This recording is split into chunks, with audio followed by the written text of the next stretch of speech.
እንኳንስ አርገኸኝ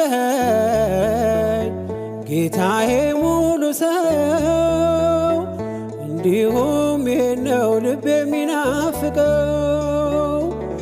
የዘመናት ሸክም ቀረ ጉስቁልና የጠፋውን ድሪም አግኝታልና ከኃጢአተኛው ድንኳን ቅዱስ ቆማ ልጄ የት ነው ብለህ እኔም ፈልጋ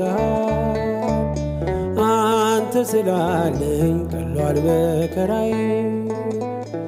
ለእኔ ያደረከው ብዙ ነው ጌታዬ